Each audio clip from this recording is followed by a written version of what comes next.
Puissant, Bréroise, Yeux et Rochebonne, Viking, Antise, Gramati, Ouessant, Iroise, Finistéré, Sol, Shannon, Fatness, Landy, Irish, Hey Bruit, toi Marty, on embarque, on est parti. Viking, Otzi, je voulais pas venir. Dogger Fisher, mon cœur, j'ai mal au cœur. Force, Fortis, force 7 après la brise. Arrête la météo, Marie. Le gros temps, vois-tu, je le devine. Et remétéo, Marie. Tes arguments tombent à l'eau quand la mer se fait chafouiner. Sábado 7 de septiembre del año 2013. Estaba hablando Carlos Manuel Estefanía con Félix José Hernández. Félix José Hernández, latinoamericanista y profesor de español, radica en París. Y Carlos Estefanía, director y redactor de la revista Cuba Nuestra, está radicado en Estocolmo. Y vamos a hablar sobre temas muy interesantes que nos trae Félix José sobre lo que sucede en Francia y también lo que sucede en su entorno, que es lo que se ha estado debatiendo en esta semana por la opinión pública francesa y qué es lo que nos puede interesar de ese tema. Buenos días, Félix José, ¿cómo estás? Buenos días, Carlos. Saludos a la Venecia nórdica desde la ciudad Luz. Muchas gracias por ese saludo para todos los que nos escuchan y además no solamente los que están en Estocolmo, en París, sino nuestros oyentes en el resto del mundo. Saludos para todos ellos. Félix, me ibas a contar algo muy interesante sobre un pacú pescado en el Sena. ¿Qué ha pasado con ese animal? Sí, porque mira, Carlos, yo deseo contar un poco sobre las cosas de las cuales hablan los franceses, han hablado los franceses esta semana, de las cosas que han ocurrido, cosas graves, menos graves, insólitas, etcétera, porque hay temas que monopolizan la prensa, como es la situación en Siria y la reunión del G20, pero eso en todos los países del mundo occidental, las noticias están por todas partes. Y hay detalles como fue algo insólito, o sea que un señor pescó un pez, una especie de monstruo, en pleno río Sena y llamó inmediatamente a la policía. Y resultado que se reconoció como que era un pacú. Un pacú tiene una boca enorme y los dientes se parecen mucho a los dientes de un ser humano. Y efectivamente la policía dijo que esto seguramente fue un pez que alguien había introducido en el país ilegalmente y que después, cuando empezó a crecer, pues ya no sabía qué hacer, lo tiró al Sena. Pero no es la primera vez, porque según la policía francesa, el año pasado encontraron nada menos que un pitón en el Sena, un pitón de 3 metros de largo y 40 kilogramos de peso. Y también encontraron un cocodrilo. O sea que hay gente que conscientemente toman como animal doméstico un animal que no lo es, y después, como no saben qué hacer, lo abandonan a orillas del Sena. Pues tú sabes que yo leí la noticia y si mal no tengo entendido, este es precisamente un pez que proviene de los países escandinavos, de Suecia, y un pez que se caracteriza por arrancar o morder los testículos de los bañistas, o sea que es un animal bastante peligroso. Oye, hablando de cosas de peligro, ibas a decirme algo del fin del mundo, que ha regresado el anuncio del fin del mundo. Sí, porque tú sabes que hay un pequeño pueblo francés que se llama Bougarache, en la provincia de Aude, un pequeño pueblo donde solo viven 220 personas, al lado de una gran montaña. Y según los iluminados, los místicos, etcétera, habían dicho que sería el único pueblo que iba a sobrevivir del apocalipsis, que iba a destruir el mundo el 21 de diciembre del 2012. Y aquello se llenó de gente mística, se llenó de gente y de curiosos también. Y el mundo no se hundió y llegó el apocalipsis. Pero entonces ahora, según el alcalde Jean-Pierre Delors, dice que la gente vuelve, porque ahora la gente dice que los mayas, que el cálculo de lo que dijeron los mayas fue falso, que en realidad el fin del mundo será en el 2027, lo cual es un buen negocio para el pueblo, pues porque se piensan construir 2 hoteles nuevos para albergar a todos estos místicos que empiezan ya a llegar al pueblo con la idea de que serán los únicos que se van a salvar del apocalipsis. Así que bueno, hay 13 años de buen turismo para este pueblito que era prácticamente desconocido, gracias a esta leyenda y a este misticismo. Pues mira, es muy interesante esto que me cuentas. Vamos a dar un salto, dejemos por un momento, porque vamos a volver a ella, el tema de la religión y festividades. Vamos a dejar la religión por un momento y entremos en el arte. ¿Qué está pasando con la victoria de Samotracia? Mira, la Victoria de Samotracia es una de las esculturas más famosas del mundo. Está en lo alto de una gran escalinata en el Palacio de Tuileries, donde se sitúa el Museo del Louvre, y hay que restaurarla. Empieza a degradarse. El director del Louvre dijo que faltaba todavía 1 millón de euros y hizo un llamado a todo el que quiera, todo el que pueda, que sea mecenas. Esta estatua griega, que es una especie de ángel, está en la proa de un barco, también de mármol, y ella fue descubierta en el año 1863 y representa a una diosa mensajera de la victoria, que termina su vuelo sobre la proa de un barco. La estatua es toda de mármol, le falta la cabeza, y según los especialistas fue esculpida en el segundo siglo antes de Cristo. Pero al mismo tiempo van también a restaurar la gran escalinata, lo cual, como te dije anteriormente, son en total unos 4 millones de euros y falta 1 millón. De ahí que se pida a todo el mundo, a todos los que amen el arte, que den su aportación. Así que si tú tienes 1 millón más o menos que puedas dar, ya tú sabes que lo puedes dar para una obra en nombre del arte. Bueno, no sé si tengo 1 millón, pero sí voy a invitar al millón de amigos que podemos llegar a tener nosotros en Cuba Nuestra a través de las redes, a que colaboren con esta obra clásica de esa Grecia que en su tiempo helénico y bajo el mando de Alejandro el Magno llegó hasta la India. Y en la India hay una religión riquísima con la cual tuve alguna vez que toparme, porque tuve la suerte de ser profesor de religiones en un instituto de Suecia, y dentro de esa amplísima mitología hindú hay una figura preciosa que es Ganesha o Ganesh, que es esa mezcla de humano y elefante, que es a su vez el dios protector de los estudiantes. Y tú me querías hablar de la fiesta de Ganesh. ¿Qué es lo que está pasando con esa fiesta?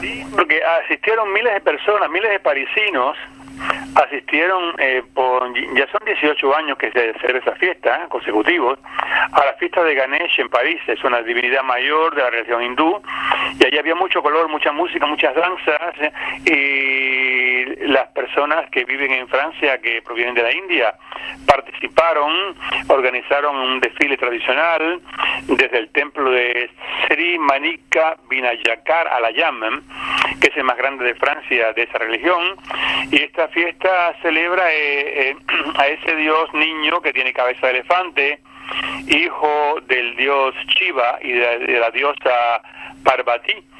Entonces, para los habitantes de la India que profesan esa religión, Ganesh está en el origen de todos los elementos de la vida. O sea que él puede poner obstáculos en la vida de una persona. Y fue la estrella de un día en París, la estrella del día fue la estatua de Ganesh, que paseó recubierta de tejidos de mantos rojos y blancos durante varias horas por París en un desfile verdaderamente exótico. Pues lo que hay que decir es un viva al multiculturalismo, algo que no siempre todas las instituciones saben tratar o lidiar con él, ¿no? Y por ejemplo, hay alguien que suele tener problemas con este tema, suelen ser los policías, y me entero ahora de que además hay un sitio para denunciar los abusos de la policía. Cuéntame de este sitio. Porque recuerda que hace poco hubo un vídeo donde se veían 2 mujeres que fueron golpeadas salvajemente por un policía. Estas mujeres eran extranjeras, si no me equivoco, ¿no es cierto? No lo he logrado saber, pero de origen sí, de origen seguramente. Y pero los franceses, el ministro del Interior, Valls, que es el ministro más popular del gobierno de François Hollande, ha puesto un sitio web especial, fue abierto, para que pertenece a la policía de policía. O sea, los policías, el servicio especial que su trabajo es ver los delitos que cometen los otros policías. Y a este sitio cualquiera persona puede denunciar en él cualquier tipo de abuso que cometa, del que sea testigo o que él sepa que haya sido cometido por un policía, lo cual es una cosa muy muy interesante. O sea que el ciudadano francés puede en cualquier momento, cuando ve algo que no, un comportamiento incorrecto en policía, lo puede denunciar a la policía de policías. Es un gran avance, en mi opinión. No, yo creo que esa es una tremenda iniciativa, una cosa que se debería compartir en el resto del mundo, porque realmente, más allá de los modelos y sistemas, la impunidad de la policía es un mal universal.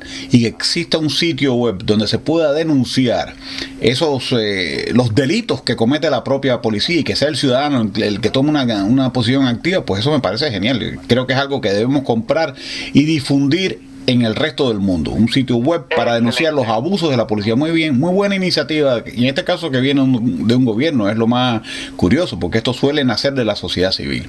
Bueno, ¿y qué pasa con Louis, la revista de los machos? ¿Qué está pasando con eso? Tú sabes que Louis había desaparecido, ¿no? Louis vuelve a aparecer, el primer número salió el martes, y entonces a la cabeza de él están Frédéric Beigbeder y Sot Williams, y lo presentaron la línea editorial. El formato es como el de Vanity Fair, y el papel es de gran lujo como el de Vogue. Entonces la redactora en jefe, Isolde Williams, viene de la revista de moda Gracia, y fue muy explícita, Dijo, nuestra revista se dirige claramente a los heterosexuales de base. Y entonces, y sobre todo, nuestra revista va dirigida a los hombres que aman a las mujeres. Al final habló Nicolas Rey, y declaró, para que ya veas el estilo de lo que se podrá leer en Louis, por eso la prensa dice que Louis será la revista para los machos. Yo quiero comprar el primer número para ver cómo es. Bueno, yo no sé cómo a ver, sigue diciendo Félix. Para ver cómo es, y entonces para que tú tengas idea del estilo, hay una chica que es verdaderamente encantadora, que es la portavoz del gobierno, y al mismo tiempo es la ministra de los derechos de las mujeres. Y entonces Nicolas Rey escribe en la revista que él intentó hacer una entrevista a la ministra de los derechos de la mujer, Najat Vallaud-Belkacem, y la describe como, yo cito, superado a la garzón, sus nalgas pequeñas y su cuerpo es seco y nervioso, y es todo. Habría que ver esa revista hasta qué punto está dirigida más bien por el mercado que por una manera de enfrentar esto a lo que hemos llegado. Hemos pendulado de la homofobia a la masculinofobia. Entonces, esta fobia a lo masculino a lo mejor puede ser un poco refrendada, o a la heterosexualidad por una revista como esta. Entonces, bienvenida sea si es auténtica, porque realmente hace falta revistas para hombres, ya que existen y sobran las revistas para mujeres, para homosexuales, para todo lo habido y por haber, pero ya la masculinidad bien definida es una cosa que es casi un pecado. Entonces me parece muy bien que aparezca. Ahora hay que ver el contenido de la revista, si es tal como lo anuncian. El contenido. Bien. Y bueno, y entre los últimos defensores de la heterosexualidad se encuentra la Iglesia Católica. ¿Qué está pasando con la publicidad de la Iglesia Católica? Hay una cosa muy original, y es que la Iglesia Católica ha colocado una publicidad en diferentes revistas para que los niños vayan al catecismo. Y aparece una iglesia atrás en la foto con varios niños de diferentes orígenes étnicos, rubios, castaños, color café con leche, etcétera. Y entonces él dice, vayamos todos a encontrar a Jesús. El catecismo es una chance en la vida. Y entonces propone que los niños entre 7 y 11 años se acerquen al catecismo, aunque no estén bautizados, que el catecismo les hará pasar por un camino que los lleva hacia el bautismo. Pero ya es muy significativo que haya que poner una publicidad para que los niños vayan al catecismo en Francia, que se considera la hija de la Iglesia. O sea, es algo. Y por otra parte, el célebre Instituto Católico de París, que es universitario, pues va a poner al 17 de noviembre a la venta sus tesoros, entre los cuales, para poder modernizar el inmueble, los inmuebles, el campus universitario, y entre los cuales hay una colección completa de fotografías de los grandes fotógrafos, los primeros grandes fotógrafos del siglo XIX, Gustave Legret, Desiré Charnay, Charles Negre, Edouard Baldus. O sea, deshacerse de ese tesoro de sus archivos es algo que impresiona un poco, porque no tienen dinero para restaurar el campus universitario. Félix José, realmente no me extraña tanto. Recuerda que si Francia fue una de las hijas de la Iglesia Católica, como fueron otros países bien católicos, como nuestra madre patria España, también es ella la madre de la secularización. O sea, a partir de la Revolución Francesa, la guerra que ha existido contra la institución católica, yo creo que tiene su paradigma precisamente en Francia. Pudo haber otras en otros países, ¿no? Y no contra el catolicismo, sino contra el cristianismo en general. Entonces, bueno, no me extraña que los católicos tengan que hacer lo que siempre hicieron, pero con métodos modernos, hacer proselitismo. Los únicos que no harían proselitismo son los hebreos, pero estas religiones monoteístas, como el catolicismo, el cristianismo en general y el islamismo, siempre ha tratado de alcanzar la mayor cantidad de miembros por todas las vías posibles, y no me parece ilógico, dado los tiempos en que vivimos, que se apele a la publicidad.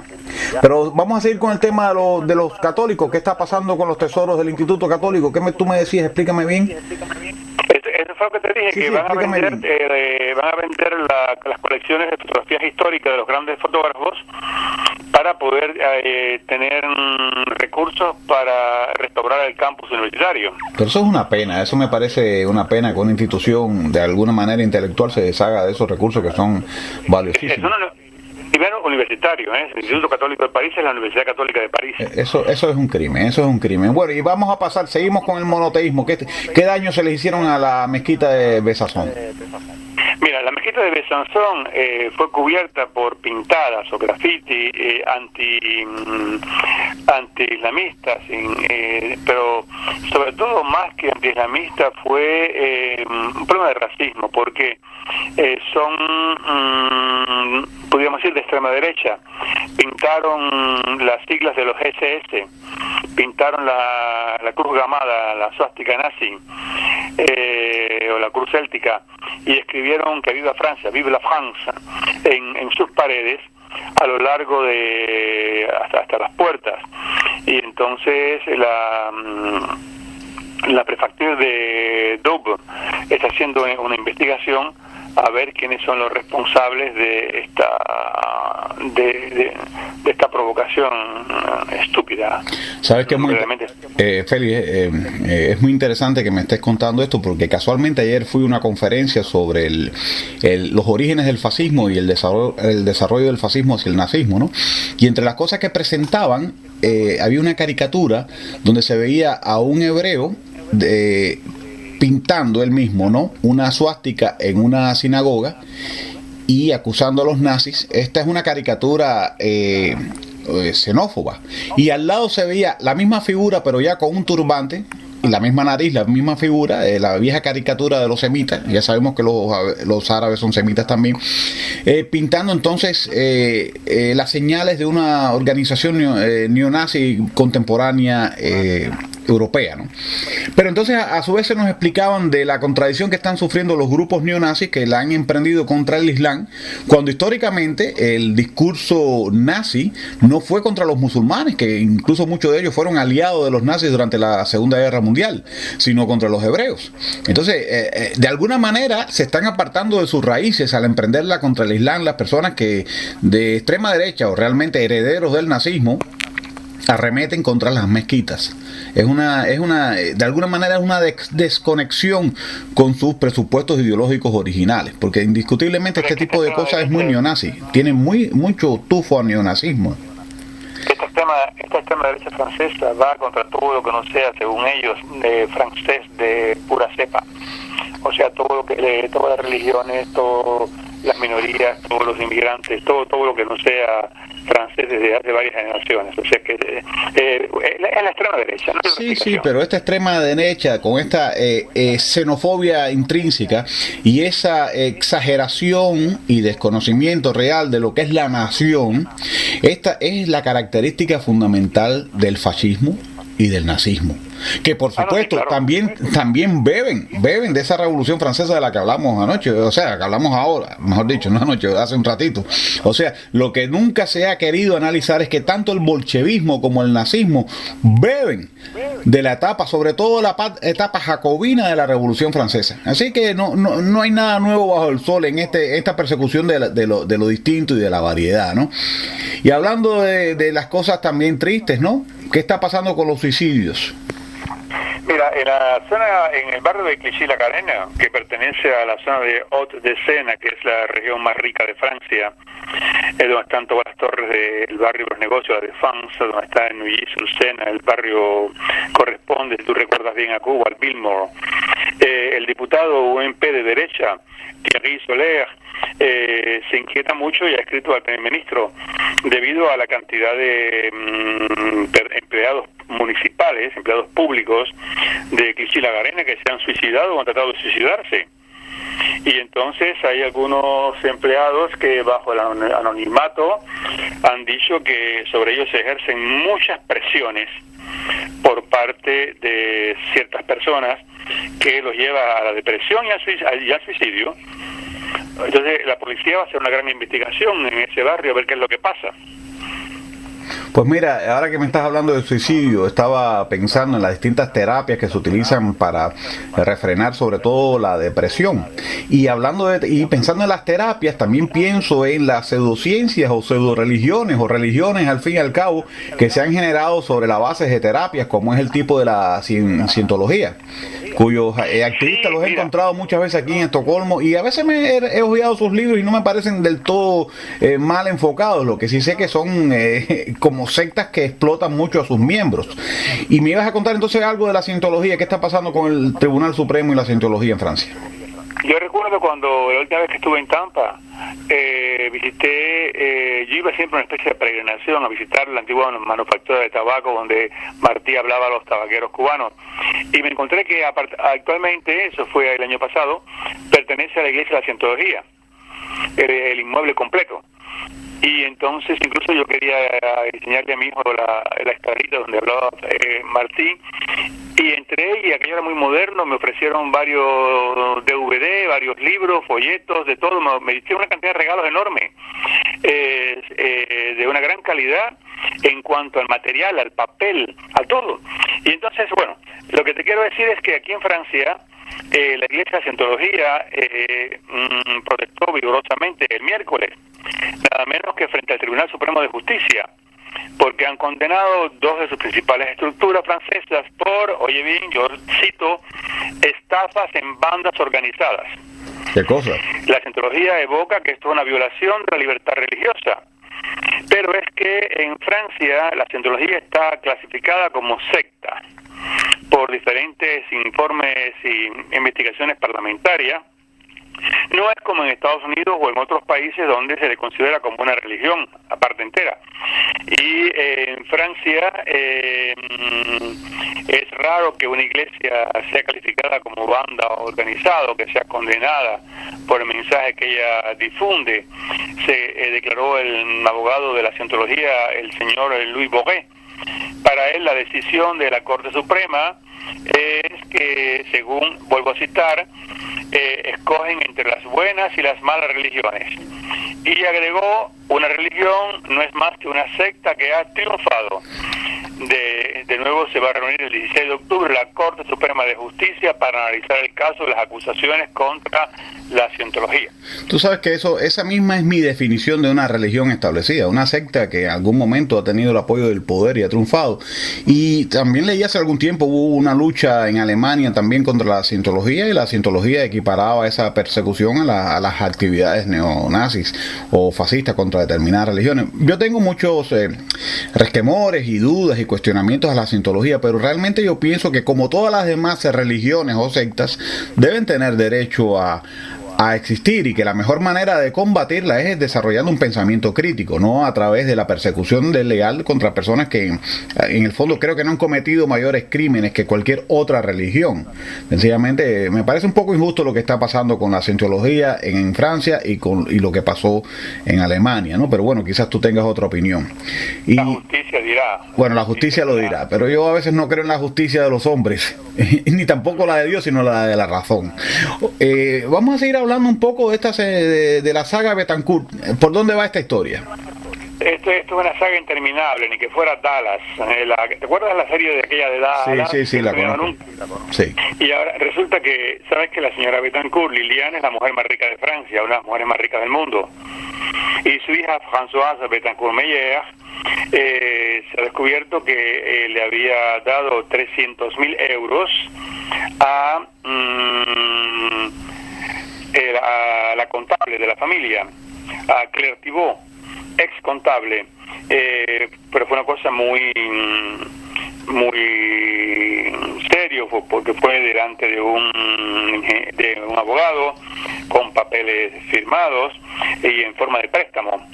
Pero resulta que se descubrió también que ya cuando ella fue licenciada, la señora contable se le había dado 800.000 euros más, o sea, ya hace 1.100.000 euros, y se sospecha de que sea una forma de pagar servicios, porque la señora Françoise Betancourt, la hija, había acusado a diferentes personas de que estaban abusando de su madre, que la estaban estafando, y de esta forma pagaría los servicios de la contable para que declarase que sí, o sea, una especie de pacto de corrupción.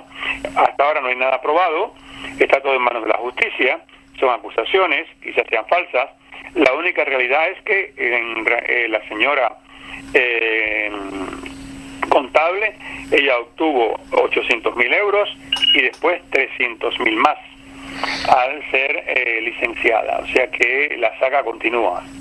Sabes que sobre esta señora yo tengo una opinión que no es exactamente la mejor. Me parece que ella es un caso extremo de síndrome de Estocolmo. Y digo caso extremo porque se entiende por el síndrome de Estocolmo el amor a quien te rapta y a quien te secuestra, ¿no? Y la defensa de esa figura. Pero es que ella llega al extremo de dañar a quien la libera. O sea, primero cornificó al pobre marido que tenía una campaña de brazo partido por su liberación. En primer lugar, lo engañó estando prisionera entre los guerrilleros. Y después, una vez liberada, lanza una campaña contra Uribe, que habrá usado un truco más o menos sucio, que no defiende. Carlos, pero es un ataque Carlos, criminal. un momento. Sí, dime. Carlos, no es la señora Betancourt la que fue hecha prisionera por los guerrilleros, no es esta señora Betancourt. No es esta señora Betancourt, pensé hay dos sagas diferentes, hay dos sagas Betancourt. Pensé que era la misma Betancourt. Bueno, pues entonces... No, esta Betancourt es la familia más rica de Francia. Y es la hija de la señora más rica de Francia que acusó a varias personas muy importantes del Estado francés, incluso de que habían abusado de su madre sacándole dinero. Bueno, ahora entiendo, discúlpame, pensé que estamos hablando de la otra Betancourt. No, la otra. Su parentesco en Francia y sus conexiones con la élite francesa, menos mal que me corriges eso. Bueno, sí, la otra. Claro, la confusión es que es el mismo apellido, exactamente. El mismo apellido. Bueno, de todas formas sostengo lo dicho con respecto a la otra Betancourt. Y bueno, gracias por informarme y aclararme de que estamos... Pero ahí el libro de Clara Rojas, la que fue su secretaria, y de veras que es impresionante, ¿no? Sí, es una cosa terrible. Bueno, entonces, pido disculpas a quienes nos escuchan por esta confusión de Betancourt. Y vamos a pasar entonces, ya que hablamos de la otra que estuvo encarcelada en la guerrilla, a lo que está pasando en el sistema carcelario en Francia. ¿Qué está pasando? Sí, el sindicato de los magistrados declaró que el sistema está al borde de la asfixia, al borde del precipicio, porque en el mes de julio Francia batió el récord nada menos que con 68.569 personas detenidas. Y solamente hay 57.320 plazas. O sea que las cárceles están llenas a 119,6%, lo cual obliga a instalar pequeños colchones en el piso, entre las literas, y entonces una gran promiscuidad.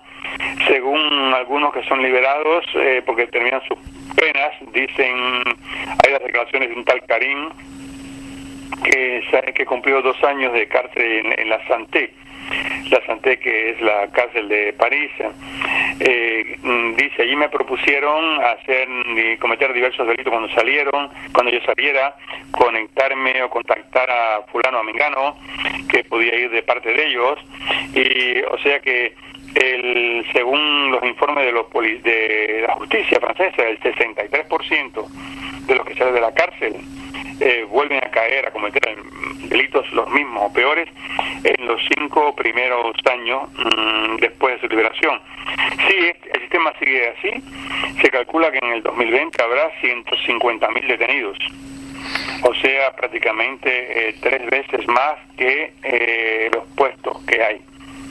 Félix José, la semana pasada abordamos más o menos el mismo tema, o sea, la crisis del sistema carcelario, pero entonces hablamos un poco desde un punto de vista quizás ideológico o teórico. Y yo te decía que este fenómeno de la liberación de criminales es un fenómeno que yo noto que se está extendiendo.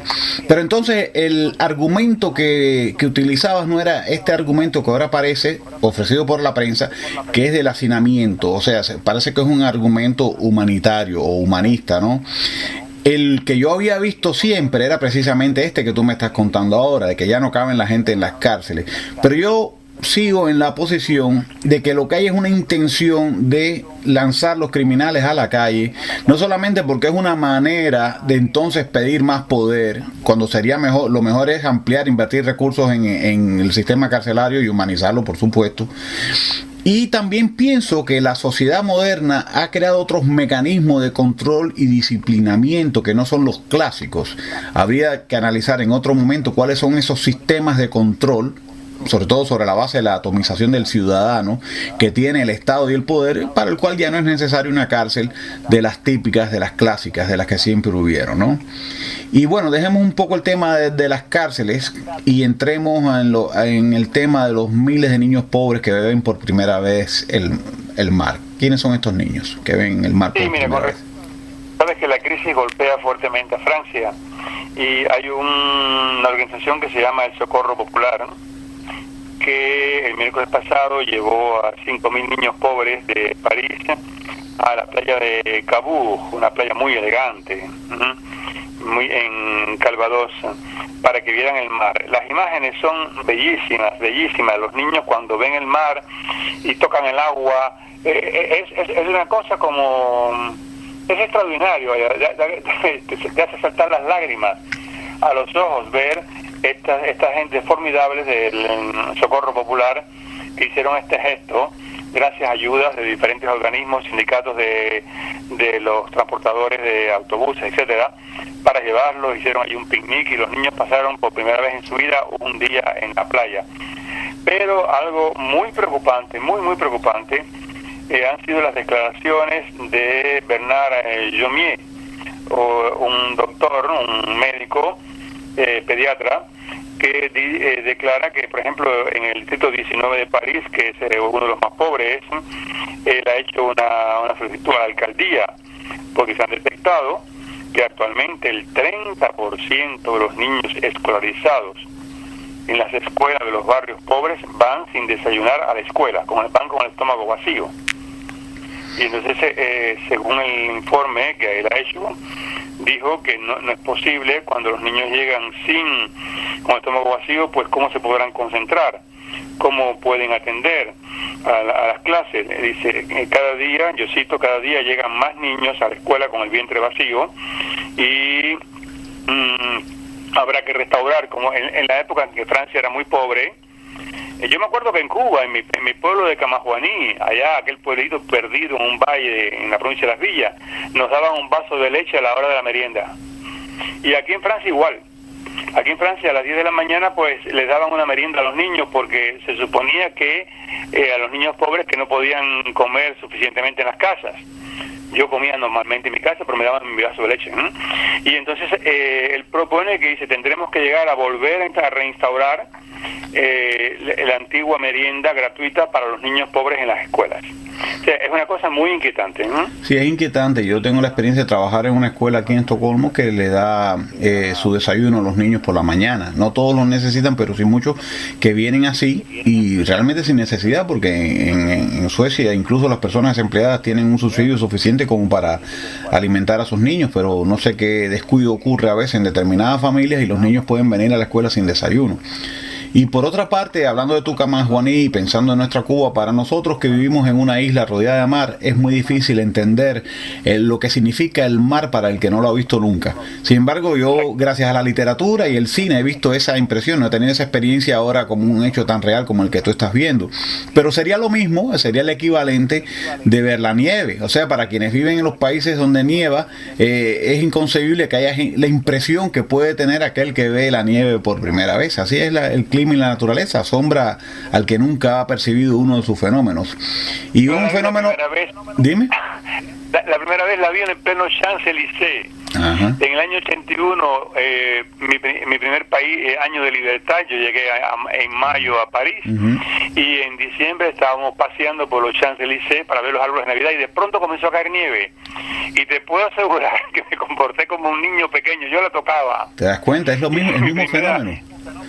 Sí, es una pena que no te hayan filmado y hecho una película contigo ahí descubriendo la nieve por primera vez. Una cosa fabulosa ver caer, y como había tantos árboles de Navidad toda la avenida, yo veía aquella nieve y estaba casi eufórico, porque era la primera vez que la veía.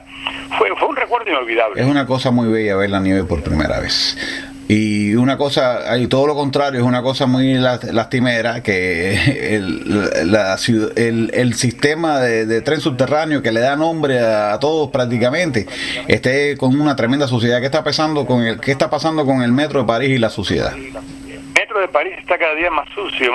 Por la mañana, cuando tú lo tomas temprano, hay olor a orina en los pasillos, sobre todo en las grandes estaciones, Châtelet, Aubert, Étoile, y entonces, sin embargo, hay más de 1.000 personas que tienen que limpiarlo por la noche, pero tienen que limpiar 366 estaciones, tienen que limpiar 1.300.000 metros cuadrados de superficie de pasillos y 400 kilómetros de vías debajo de París.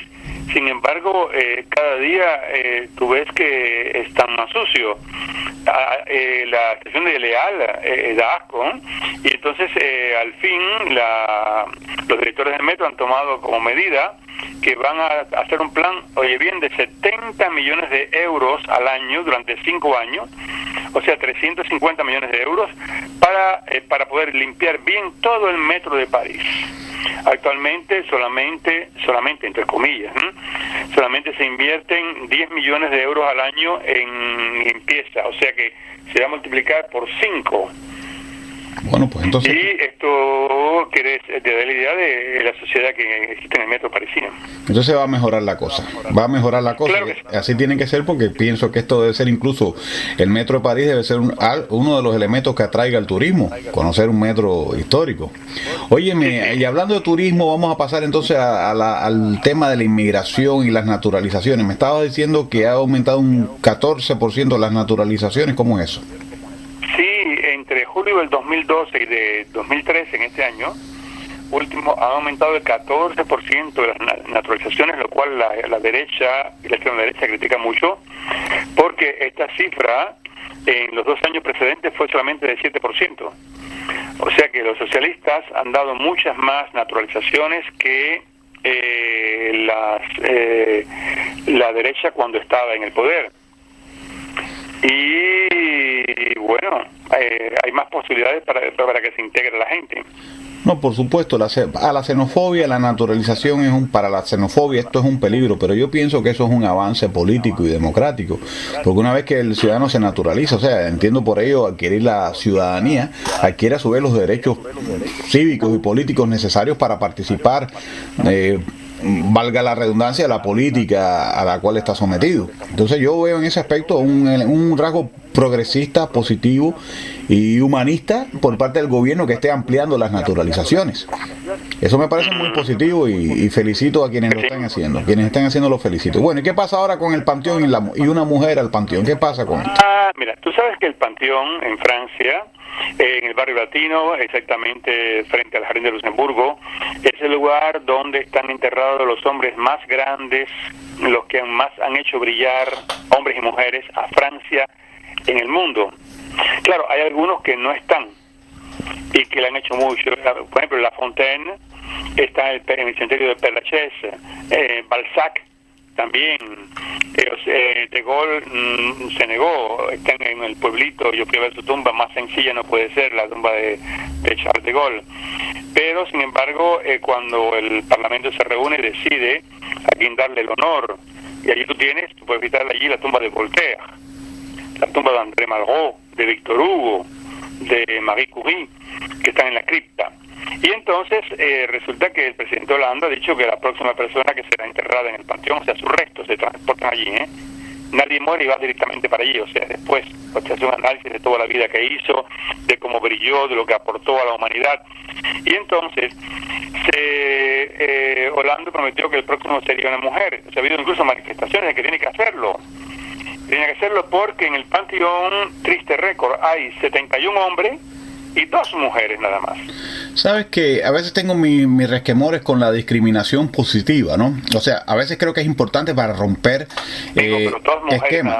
Sí, totalmente de acuerdo contigo, pero yo pienso, y eso es una cosa que suelen defender las minorías o los grupos marginados, que no hay que dar por decreto un espacio, sino que hay que dar por derecho un espacio. Y si hay una mujer que es grande, como fue la Marie Curie, pues entonces esa mujer, por supuesto, debe entrar, pero si hay un hombre que es grande, no se le puede negar porque no habían mujeres. Yo pienso que lo que hay es que ver por qué no ha habido mujeres y sencillamente tener esto abierto al mérito, sean hombres o mujeres. No decretar que el próximo tiene que ser una mujer, un hombre. No soy partidario a veces, quizás en este caso, por no tocarme tanto, es que no soy partidario. Quizás si fuera en otros casos donde yo me sintiera identificado sería partidario, pero pienso que a veces, o sea, que lo importante es que esté el que tiene el derecho, el mérito. No vamos ahora a un hombre grande y negarle el derecho a entrar en el panteón porque es hombre, porque eso sería discriminación también. Entonces, una discriminación no ha de combatirse con otra discriminación, sino sencillamente tiene que imperar la meritocracia. Eso es todo, esa es la regla que tiene que haber. Y lo que hay es que desarmar los mecanismos que hicieron que mujeres grandes no estuviesen en el panteón, porque tiene que haber habido tantas mujeres grandes como hombres grandes. O sea, soy enemigo de la discriminación, pero a veces me parece que hay un poco de demagogia en el decreto, porque no el decreto, el que se lo merezca, sea hombre o mujer. O sea, un hombre vale más, un ser humano vale más que si es hombre o mujer. Un ser humano vale porque es un ser humano, y esos son los méritos que tienen que estar ser tomados en cuenta. Los méritos que un ser humano, siendo irrelevante su género o orientación sexual, tiene a la hora de servir a un país como Francia. Es una modesta opinión, pero podemos no coincidir. Sí, pero yo creo que en ese país ha habido grandes mujeres a lo largo de la historia que merecen estar allí junto a Voltaire y a André Malraux y a Victor Hugo. Y entonces, por ejemplo, el hecho que haya 2 nada más es impresionante. No, estoy de acuerdo contigo en eso. Se comenta de quiénes pueden ser. Entonces hay toda una serie en la prensa comentarios quién será. Se habla de Louise Michel, de la revolucionaria Louise Michel, se habla también de la guerrillera Germaine Tillon, de la filósofa Simone de Beauvoir, o incluso yo votaría por ella. ¿Por quién? ¿Por Beauvoir? No, por Soledad, Solitude. Solitude, traducción Soledad, fue la portaestandarte de la resistencia de los esclavos negros en Guadalupe, por la libertad de los esclavos. Yo creo que esa mujer debería estar ahí. Pero también hay otras personalidades que son muy, muy populares, como por ejemplo George Sand, la escritora, o Lucie Aubrac, la guerrillera de la Segunda Guerra Mundial, y hay incluso hasta que hablan de la cantante Edith Piaf. Yo te digo sinceramente, si me dicen vota por una mujer, yo votaría por Soledad, la esclava que fue el portaestandarte de la liberación de los esclavos en las Antillas. Yo votaría por ella. Félix José, después que me dices esta lista... Yo no lo decido, tú no lo decides, pero has dicho lo que yo creo una gran verdad. O sea, si existen todas estas grandes mujeres que no están en ese panteón por algún tipo de discriminación o subvaloración de la mujer, pues sencillamente lo que hay que lanzar es una campaña en Francia para que todas estas grandes mujeres estén ahí. Eso es todo lo que hay que hacer. Y tú, en condición de ciudadano y hombre libre, pues lanzaría la cabeza de esa campaña. Tú lanzaría un decreto o escribiría un artículo y se lo enviaría al gobierno de donde fuera con esa lista de mujeres que deben estar. En lugar de una regla abstracta y un decreto o un ucase que viene de arriba de que el próximo tiene que ser mujer, pues es hora de meter a todas estas mujeres en el panteón.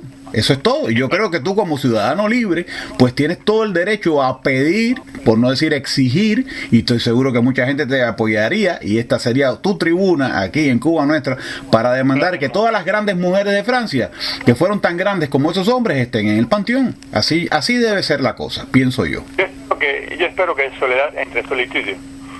Bueno, hablando de cosas más banales, ¿no? Superficiales. Tú sabes que París es una ciudad con mucho turismo, es la ciudad que se calcula que tiene más turismo en el mundo.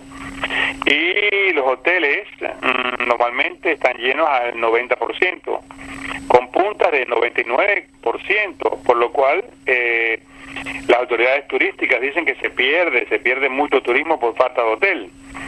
Y por lo cual es imprescindible construir 7.000 habitaciones más.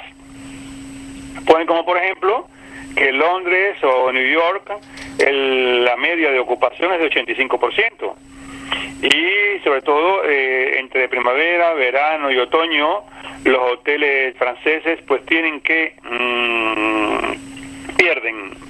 París pierde clientes por falta de hoteles, a pesar de que la ciudad está llena de hoteles. Pero bueno, faltan 7.000 habitaciones que hay que construir, así que bueno, será muy bueno para los que construyen y daría muchos puestos de trabajo para los que trabajan en hotelería. No, y sobre todo para quienes desde el resto del mundo consideran a París junto a Roma las mecas culturales de Europa. O sea, yo pienso que hay que facilitar que el mundo, porque es el mundo entero el que quiere conocer y disfrutar de todo lo que se representa en la cultura occidental París, puedan tener espacios. Eso me parece muy bien que se vaya a construir, o que se comprenda que están saturados los hoteles y que hacen falta más construcción. Eso me parece muy bueno, que haya conciencia de eso. Y vamos a entrar en un tema que a ti y a mí nos apasiona, que es el tema del cine. ¿Qué pasa con el Festival de Cine Americano en Deauville? Desde hace 39 años hay un festival de cine americano en Deauville, en la bellísima playa de Normandía.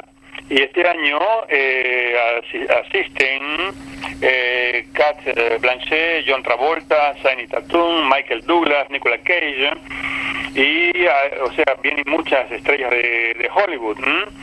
Pero desde hace 4 años el festival también se interesa por la serie de televisión. Ya pasó David Chase con Los Sopranos, Tom Fontana con Los Borgia, yo vi esa serie, fue fabulosa, Los Borgia, Clyde Phillips con Dexter, y ahora se presenta este año a Vince Gilligan con Breaking Bad. Vi por la televisión la entrevista con Michael Douglas. Se ve muy cansado, muy cansado. Este hombre parece como si estuviera convaleciente de una enfermedad, y lo está. Entonces Michael Douglas, su esposa Catherine Zeta-Jones anunciaron oficialmente que se divorcian después de 13 años de casado. Y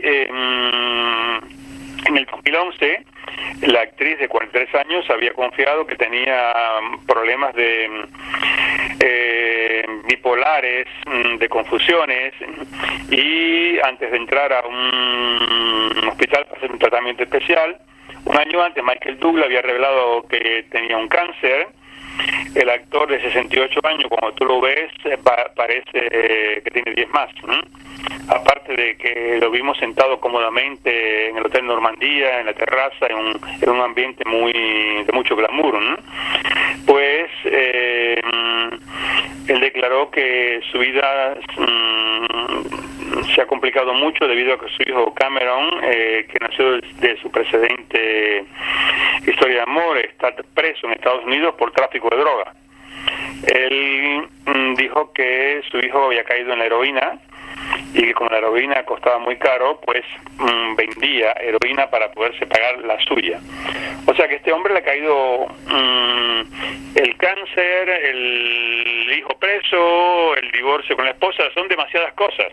Él vino aquí a Deauville para presentar la vida de Liberace, aquel pianista súper espectacular en todo el sentido, y sus historias de amor homosexuales que se representan en la película.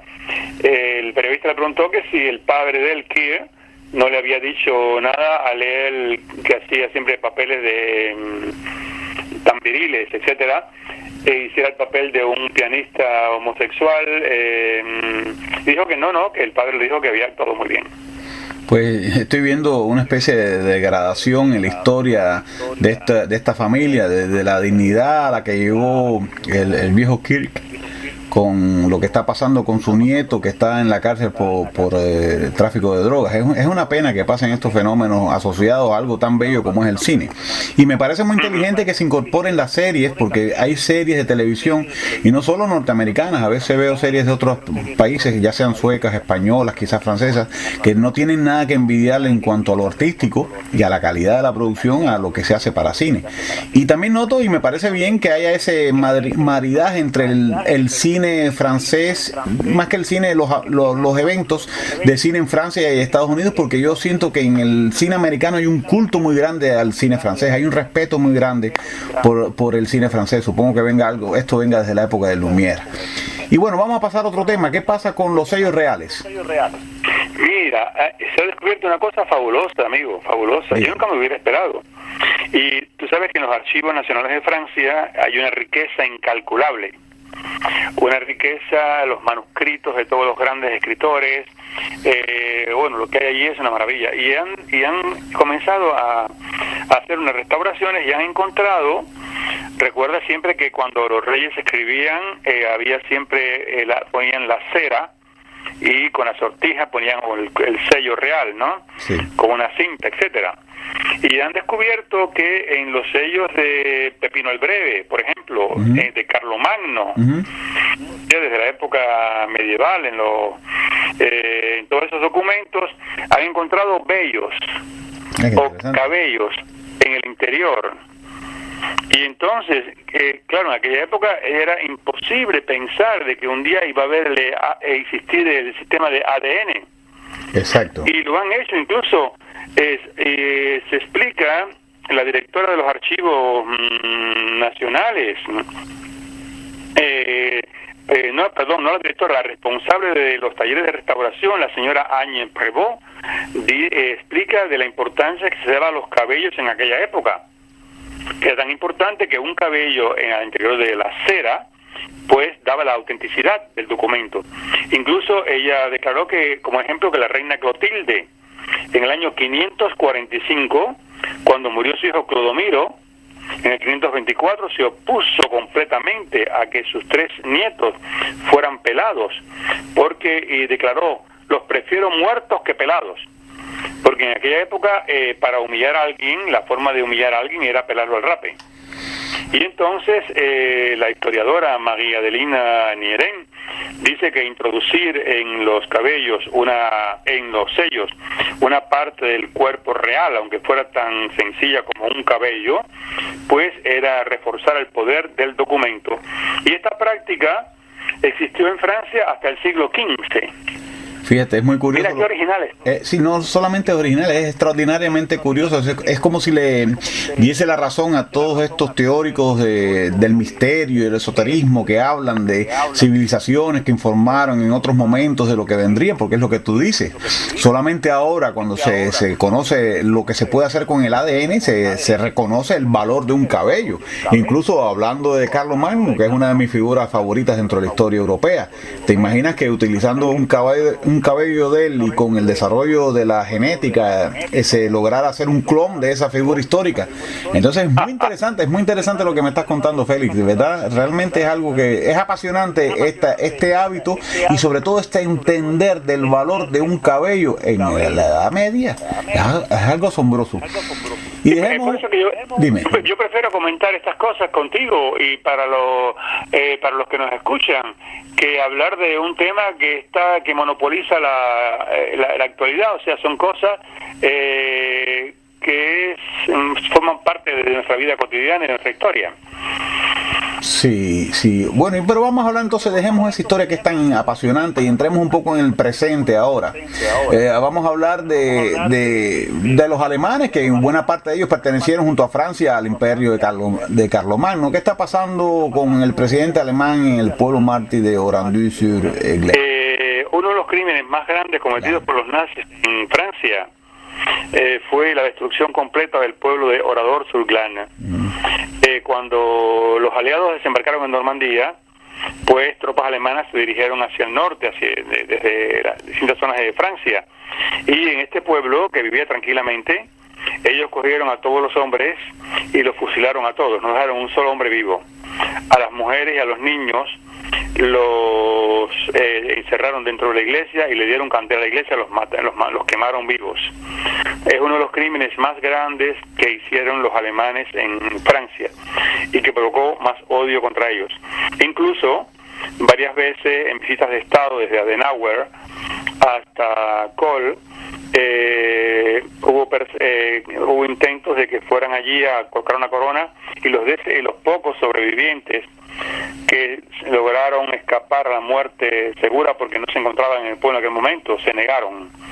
Y al fin, hace unos días, el presidente Hollande y el presidente Joachim Gauck, alemán, fueron y visitaron el pueblo. 70 años después de la famosa masacre, y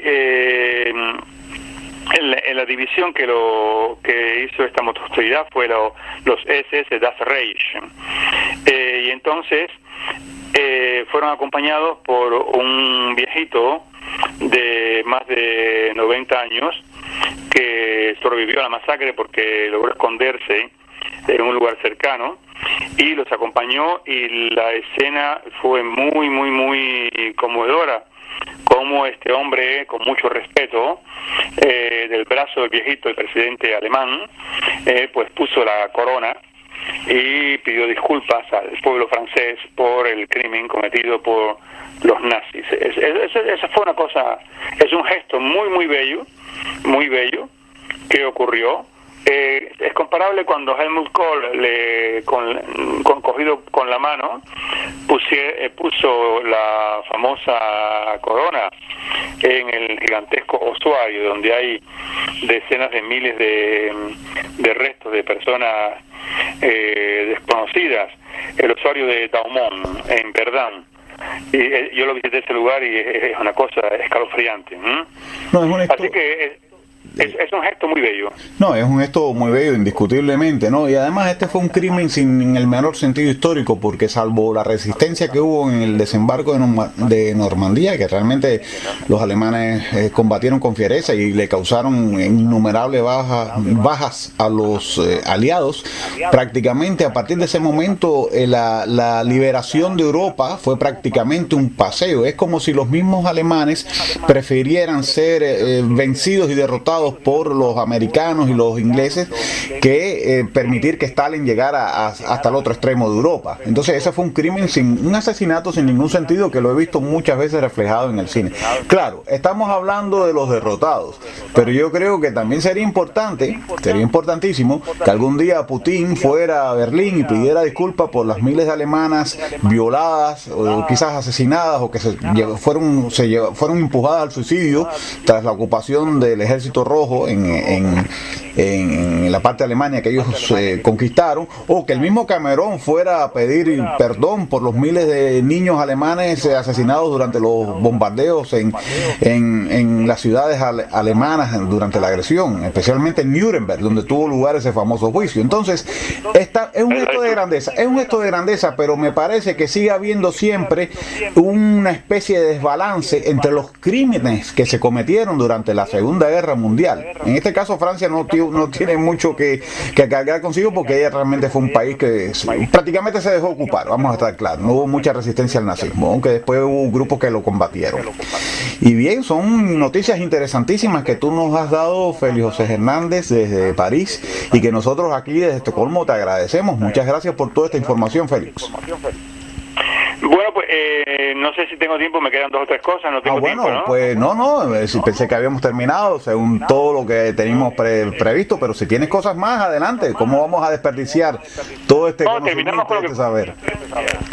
Con la conclusión de Francia, pero tengo varias en pequeñas notas de cosas que han ocurrido en otros países del mundo. Adelante, vamos a hablar del resto del mundo. Continuemos, porque no hay por qué privar a quienes nos escuchan de todo esto que tú nos tienes que decir. Adelante. Mira, etapa de Francia, otras noticias que han circulado en la prensa francesa, la radio, la tele, etcétera, es que nada menos que 70 años después del final de la Guerra Mundial, la justicia alemana lleva a juicio a 30 antiguos carceleros de Auschwitz, del campo de concentración. El más viejo de ellos tiene 97 años. Y el Centro Simón Wiesenthal de Jerusalén, que lleva todos estos años buscando los antiguos nazis, ha declarado que esta es una etapa importante en los esfuerzos por juzgar a los criminales de guerra nazi que quedan, aunque lógicamente todos tienen más de 90 años. Y por otra parte hay una declaración que es un poco impresionante, que es de la señora Merkel, que la canciller alemana, que está en estos momentos en plena campaña electoral para las elecciones legislativas del 22 de septiembre, el martes declaró en una reunión electoral que Grecia no debió haber sido admitida en la zona euro, porque según ella Grecia causa daños a la moneda única, al euro, ¿te imaginas? Y otra cosa que también ocurrió en Alemania es que resulta que un chico, Alexander Kettler, es un pequeño Indiana Jones, podemos decir, ¿no?, de 10 años, estaba en casa de los abuelos, subió al granero y encontró una momia en un sarcófago. Interesante. Una momia, y entonces el chico, horrorizado, abrió poco a poco el sarcófago y le vio una máscara mortuoria como en el Egipto antiguo. Entonces, al principio se pensaba que había sido una broma. Se llamó a la policía, se llamaron los médicos forenses y no, es cierto, es una momia, una misteriosa momia. Las autoridades se la llevaron y descubrieron que era el cuerpo de una persona que había muerto debido a un flechazo en un ojo, en el ojo izquierdo. Pero ahora queda por determinar de dónde viene esta momia. Ahora, el gran padre de Alexander, como se llama el chico, hizo un viaje a África en los años 50 y se supone que quizás lo haya entrado clandestinamente al país, pero la esposa, que todavía vive de 93 años, declaró a la policía que ella nunca había sabido de nada de eso, que ella nunca había subido al granero, que si esa momia estaba ahí, ella no sabe por qué, de dónde salió. O sea, y entonces, sí. Entre las cosas originales que han circulado en la prensa francesa, y está que en la antigua base militar de Targoviste, en Rumanía, que donde todavía en las paredes, en una pared se ven las huellas de las balas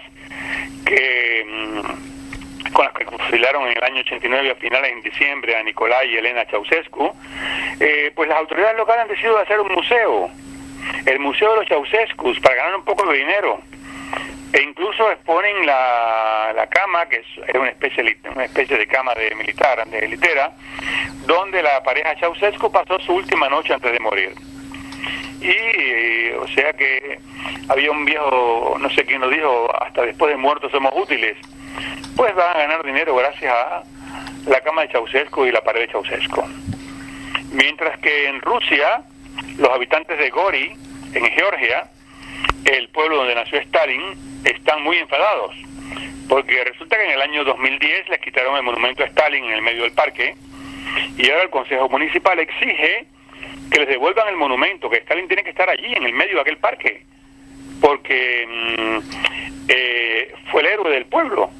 Pero el problema está en que no se sabe a dónde fue parar la estatua, y algunos dicen que quizás fue fundida, lo cual complicaría mucho la cosa. O sea que siempre hay nostálgicos de los dictadores, siempre hay.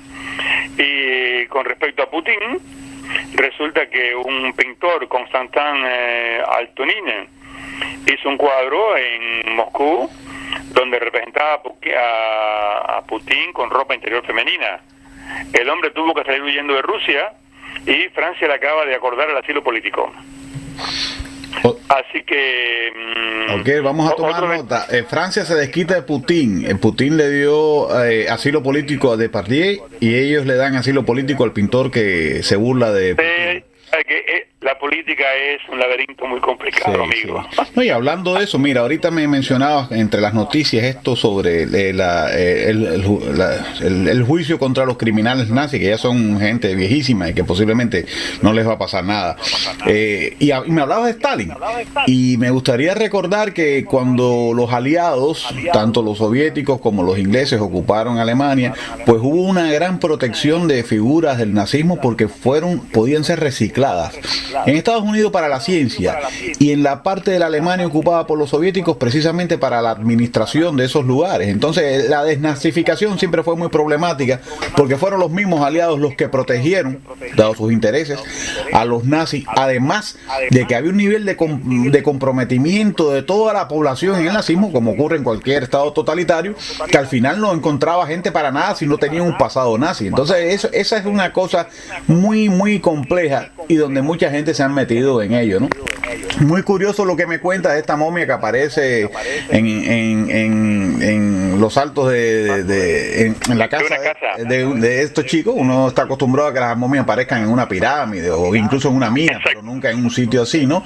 Y después, hablando de la muerte y la utilidad de la muerte, pues lo que, siguiendo las leyes del mercado, que son las que imperan en Rumanía, lo que se piensa hacer con el matrimonio de Ceausescu, que es lo mismo en última instancia que querrán hacer la gente del pueblo de Gori, de donde era originario Stalin. No creo que sea tanto culto a Stalin como saber que si tienen un centro donde hay una figura que, como quiera que sea, con todos sus miles y millones, vamos a hablar de millones de crímenes, fue una figura histórica, pues lo quieren recuperar. Además de que soy enemigo de los iconoclastas, yo creo que nunca una estatua debe ser derribada en nombre de nada, porque una estatua, más allá de la ideología de quienes la hacen, son representaciones de la historia. Es como si alguien quisiera castigar la esclavitud de las comunas esclavas en Egipto destrozando las pirámides. No, esas pirámides se levantaron sobre la base de mucha sangre y esclavitud y latigazos. Se dice que no, a veces se dice que fue muy humano el tratamiento que recibieron, pero también era sobre la base de la esclavitud. Entonces nunca se debe echar abajo una estatua, porque una estatua es una marca de la historia. Lo que hay es que decodificar la historia y la ideología que está en torno a esa estatua. Félix José, ¿algo más que decirnos hoy? Sí, me quedan varios detalles curiosos, y es que, por ejemplo, que han hecho una gran encuesta en Italia, en 500 hoteles europeos, y resulta que los turistas, muchos lógicamente van con sus niños a pasear, y según los hoteles europeos, los niños más maleducados son los italianos, porque gritan, escriben en las paredes de las habitaciones, corren por los pasillos, etcétera, tienen un comportamiento muy muy mal educado. Y para ti, buena noticia, sí. Los niños más educados son los suecos. Después de los suecos siguen los daneses, los suizos y los irlandeses, los que mejor se comportan en los hoteles. Y tengo otra noticia sobre el Papa Francisco, y es que va a haber una película que se llama Historia de un cura, que será realizada por el cineasta argentino Alejandro Agresti, y más que una rápida biografía, declaró él, es el interés de tratar de mostrar el interior de este personaje tan singular, porque Jorge Bergoglio, que se convirtió en marzo último el primer papa latinoamericano del cristianismo, es un gran hombre y será interpretado por el actor argentino Rodrigo de la Serna. Y hay algo que yo no conocía. ¿Tú conocías la arqueomedicina? No conozco la arqueomedicina. ¿Qué me puedes decir? Un poco, me acabo de enterar. Resulta que es la arqueología médica. Y han hecho una investigación en los restos de los niños de la familia Medici, la gran familia Medici de Florencia. Y viendo estos restos, se ha llegado a una conclusión, y es que estos niños no jugaban afuera, en los jardines ni en los patios. Pasaban todo el tiempo dentro de los palacios, cerrados, y según la Universidad de Pisa, que analizó los restos, los niños de la familia vivían entre la Basílica de San Lorenzo y en los palacios, y o sea, tenían una falta enorme de vitamina D, por lo cual en los esqueletos se ve que tienen los brazos encorvados, que tienen una forma de la cabeza del cráneo que es anormal, porque los niños, las madres les daban el pecho durante 2 años y después solamente recibían como alimento pan y miel. O sea, según los médicos, la leche materna y la fruta y los cereales son pobres en vitamina D. O sea que los chicos eran nobles, pero, raquíticos. Y aparte, las mismas madres sufrían de falta de vitamina D porque en los fetos, de cuando hubo abortos involuntarios, se ve que los ya de fetos traían síntomas de raquitismo. Pero una cosa muy original es el Parlamento inglés. Según se ha detectado que 300.000 conexiones con sitios pornográficos fueron realizados en los ordenadores del Parlamento inglés entre mayo del 2012 y julio del 13. ¿Te imaginas? No, me imagino. 300.000 conexiones a sitios web pornográficos. No, e incluso, según el Huffington Post británico, que obtuvo la cifra sobre los ordenadores en un parlamento donde trabajan 5.000 personas, en el mismo periodo hubo 52.000 visitas a sitios donde se proponen encuentros extraconyugales. Y tengo entendido de que esto, Félix José, tengo entendido que estas conexiones tenían lugar en el mismo momento en que estaban debatiendo leyes contra el acceso de la juventud y la infancia a la pornografía. Es como si, así lo comentaban incluso en la Radio Nacional de España, es como si ellos necesitaran saber de primera mano sobre qué estaban, entre comillas, hablando, ¿no? Claro, lógicamente. Pero entonces Inglaterra, a partir del 1 de noviembre, los ciudadanos de 6 países africanos y asiáticos, India, Bangladesh, Pakistán, Sri Lanka, Ghana y Nigeria, tendrán que depositar 3.500 euros para poder obtener la visa para Gran Bretaña. Si se pasan del periodo por el cual la visa es concedida, pierden todo el dinero. El proyecto es del ministro del Interior, Theresa May, que según ella quiere reducir la inmigración ilegal, pero está sostenida por el Tory, o sea, el Partido Conservador de David Cameron. Pero hay ingleses que ven detrás de esto una especie de racismo, y entonces se ha declarado de que no es racismo, es una forma simplemente de limitar que las personas se queden y sean explotadas y trabajen a lo negro sin pagar impuestos. Eso es muy contradictorio, porque quienes han promovido siempre el dejar pasar y el dejar hacer, o sea, el liberalismo a nivel en el campo del mercado, de los recursos y el capital, entonces quieren frenar el tránsito de seres humanos. Yo soy enemigo total de las trabas al movimiento humano, del mismo modo que acepto, por supuesto, el comercio, no el comercio monopólico impuesto, ¿no? Y el proteccionismo, no estoy de acuerdo con el proteccionismo en general. Quizás haya casos en que deba haberlo, pero me parece que en todo caso siempre es criminal el Estado que impide el desplazamiento de seres humanos, sean del color que sean del lugar que sean. Pues mira, el economista británico Timothy Hutton ha publicado un informe según el cual entre el 1870 y 1980, o sea, en un siglo, los europeos crecieron en una forma increíble. Dice que el futuro de Europa será un futuro de hombres gigantescos, porque, por ejemplo, Francia está en el grupo de los países del sur, junto a Italia, España, Portugal y Grecia, cuando los hombres crecieron mucho debido a la buena alimentación a partir de la Segunda Guerra Mundial. Sin embargo, los países nórdicos, Dinamarca, Finlandia, Noruega, Suecia, y los países del centro de Europa, Alemania, Bélgica, Austria y Gran Bretaña, crecieron mucho entre la Primera y la Segunda Guerra Mundial, o sea, ya estaban mucho mejor alimentados que anteriormente.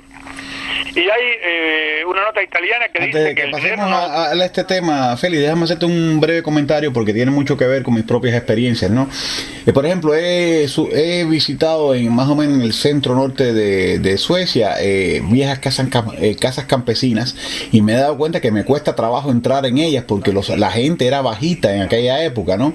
Y después, naturalmente, cuando conoces al sueco contemporáneo, te das cuenta de que tiene una estatura relativamente alta, tanto hombres como mujeres, y lo notas cuando bajas a España. Entonces te parece que todo el mundo es bajito en Madrid, ¿no? Porque tienes la relación que tienes con los escandinavos actuales. Pero una cosa para mí todavía más curiosa, que he visto los hijos de otras generaciones, la diferencia de tamaño que tienen con respecto a sus padres, sobre todo muchas personas de América Latina, ¿no? Incluso muchas veces de un origen indígena, que uno piensa que los pueblos indígenas son más bajitos necesariamente que los europeos, pero te encuentras unos chicos que son el doble del tamaño de los padres, siendo de origen sudamericano, incluso sin ningún tipo de mezcla con pueblos europeos. Entonces hay algo en la alimentación que hace crecer, y me parece que eso es muy bueno, que la gente esté bien alimentada y que crezca todo lo que pueda crecer. Continúa. Pues mira, tengo otra noticia, que el dinero no provoca la felicidad. Han hecho los italianos una gran encuesta mundial, o sea, han publicado la encuesta hecha por Better Life Index sobre los países donde mejor se vive en el mundo. Y han examinado 36 puntos, o sea, 36 países, y en la graduación de los países donde mejor se vive, el primero es Australia, el segundo es Suecia, te felicito, el tercero Canadá, cuarto Noruega, quinto Suiza. Bueno, no voy a continuar,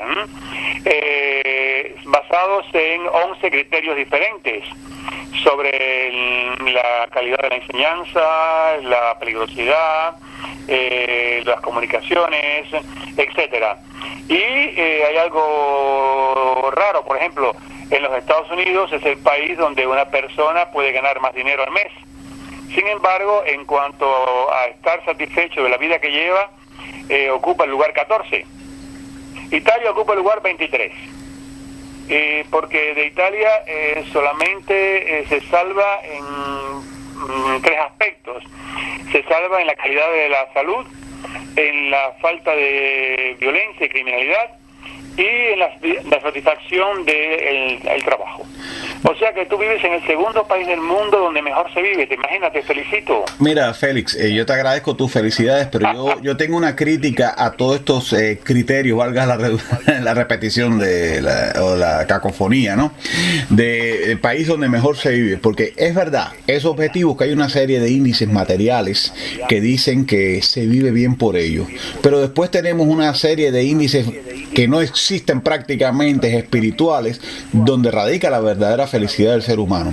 Y si el precio de los índices materiales es la desarticulación de la familia, el aislamiento del ciudadano, la manipulación general por parte del Estado, ya no de la iglesia sino del Estado, pues entonces se vive mejor en un sentido de que se coma mejor, de que todo está limpio, de que todo está ordenado. Pero la pregunta es, ¿por qué entonces tanta gente se suicida? ¿Por qué tanta gente está aislada? ¿Por qué los padres se desentienden de los hijos o los hijos de los padres? Entonces la felicidad humana no solamente es tener una casa grande, un automóvil y recorrer el mundo todos los años. La felicidad humana también radica en una relación interpersonal, en un respaldo de la familia, en una solidaridad a nivel del pequeño grupo en el que te mueves. Y casualmente ayer hablaba con un colega pedagogo, un muchacho mucho más joven que yo, quien tiene la experiencia de trabajar en uno de los barrios de mayores ingresos en Suecia, y él es mentor de los niños de esa escuela donde él trabaja, y dice que cuando hacía un estudio el problema de falta de amor y de apoyo a esos niños era enorme. Entonces, cuidado con esos índices económicos y no aplaudamos tanto, porque a veces en un país teóricamente pobre o desgraciado existe mucha más felicidad que en estos países maravillosos desde el punto de vista de las estadísticas puramente económicas y materiales en general. Yo en eso soy más reservado, aunque te agradezco tus felicitaciones, pero no exalto un modo de vida que a veces sacrifica al ser humano por el dinero. Claro está, pero yo te doy las informaciones de nada menos que de la muy seria Better Life Index. Y entonces me quedan 2 noticias malas y 2 buenas. Voy a primero las malas. Félix, otro comentario. A veces las muy serias están manejadas por una ideología muy peligrosa. Cuidado con esas muy serias publicaciones. Claro, lo sabemos. Bueno. Me quedan 4 noticias. Te doy Continúa con tus 4 noticias, que todas son interesantísimas, no importa que a veces tú y yo no estemos de acuerdo, ¿ok? Para mí todo es fundamental y creo que todo el mundo lo va a disfrutar, y estoy seguro que muchas personas coinciden contigo. Recuerda que la diversidad nos enriquece. Exactamente. Si estuviéramos todos de acuerdo en todo el mundo sería aburridísimo. No, sería un régimen totalitario. Y las 2 primeras malas, la primera es que se refiere a la India. Y a los matrimonios de los niños en la India. Sé que se realizan, según la prensa, normalmente de noche en los pequeños pueblos, las autoridades declaran que un niño de cada 2 lo obligan a casarse apenas cuando tiene 10, 11, 12 años. Y muchas veces descubren con quién se van a casar en plena ceremonia. Las ceremonias se realizan sin pasar por el estado civil, o sea, es una cosa privada. Por la noche vienen las 2 familias, vienen los amigos, las autoridades se hacen las que no saben nada, y estos matrimonios forzados son a causa, según los psicólogos, de la pobreza tan grande que existe y de la tradición. Apenas llegan a la pubertad, estos niños, y sobre todo las niñas, van a vivir en la casa del marido, con el que las han casado sin ella conocerlo, y ahí el marido puede hacer de ella lo que quiera, las puede golpear. Casi todas tienen 11 o 12 años.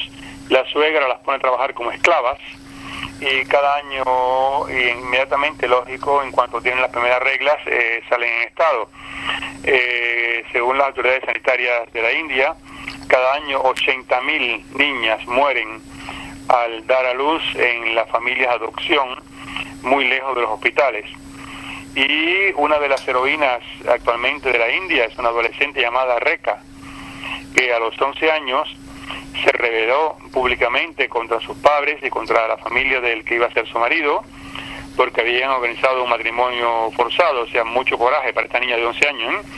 Su caso fue tan excepcional que la niña se convirtió en noticia de primera plana de numerosos periódicos, e incluso fue recibida, en mi opinión, muy modesta, demagógicamente, por el presidente de la República en New Delhi, y a partir de ese momento, pues esta niña se ha convertido en una paladina, explicando por los pueblos de que no se debe forzar a los niños a casarse involuntariamente. ¿Sabes que hay una campaña mundial contra el inicio de la sexualidad en edades tempranas? Ahora mismo en España están discutiendo subir la edad de la sexualidad consentida de 13 años a una edad superior. No, eso es un fenómeno, pero también hay algo que interesa mucho, y hay muchos factores y fuerzas interesadas en suprimir esto, y es que cuando los niños comienzan una vida sexual más temprana, sobre todo a través de toda una organización cultural como la India, pues entonces también crece la población. Y como sabes, también hay una doctrina neomalthusiana enemiga del crecimiento poblacional, y como tú decías, que esto genera pobreza según esa doctrina. Entonces, si tú logras elevar la edad en que los seres humanos comienzan su vida sexual, o puede no ser reprimida su vida sexual, pues pues entonces tú también disminuyes la población. Y esa es la otra cara un poco oscura que mueve todas estas campañas de las cuales nadie habla claramente. A veces todo se pinta como un elemento de humanidad y respeto por estos niños. Se usan muchos casos como esas niñas que mueren porque no están preparadas fisiológicamente para engendrar, y se ataca a una institución que es este tipo de matrimonio, o a una concepción que es esta legislación que todavía existe en España, que inicia la etapa reproductiva de una manera legal en una época mucho más temprana. Pues mira, la última noticia, Mara, antes de darte las dos buenas, es que ocurrió en la terrible Corea del Norte, donde el dictador Kim Jong hizo fusilar a su exnovia Yoon Song-wol, a una cantante, y ella había sido arrestada 3 días antes en un proceso sumario. La hizo fusilar junto con otros 11 artistas, entre los cuales el marido, acusada de pornografía. Según la acusación, ella había sido filmada haciendo el amor con el esposo y el vídeo había sido puesto a la venta clandestinamente. Según las leyes, entre comillas, impuestas en Corea del Norte, la familia de las 12 personas, de los 12 artistas, tuvieron que presenciar el fusilamiento, y después todas estas familias fueron enviadas a campos de trabajo forzados. Kim Jong y su novia se habían encontrado hacía 10 años, pero el padre, el ex dictador que murió, Kim Jong-il, que murió en diciembre del 2011, le había dicho que tenía que terminar esa relación. Pero algunos dicen que ella seguía como amante del presidente, por lo cual se sospecha que la esposa de Kim Jong le exigió que la fusilara, o sea, le pidió la cabeza. O sea, estamos en una especie de época medieval en cuanto a las relaciones hombre-mujer y dictadores. Sí, eso está muy interesante. Ayer yo veía, porque compartían en la red otro video, se le atribuía a ese otro video la causa de la ejecución de esa pobre muchacha, donde lo que se veían eran 3 norcoreanas haciendo una danza al son de una música en inglés. Sí, no era una danza pornográfica, ni mucho menos, aunque había cierto tono erótico que uno no asociaría jamás con la gris Norcorea, ¿no? Ahora tú me hablas de que lo que ellos acusan, que posiblemente no sea verdad, porque quién puede creer en esa tiranía, es de que difundieron un video pornográfico. Lo más probable es que sea ese otro video que está circulando por la red, el que se utilizó como prueba, supuesta funesta prueba, para ejecutar a una muchacha que realmente lo que da es ganas de llorar al conocer esa noticia, ¿no?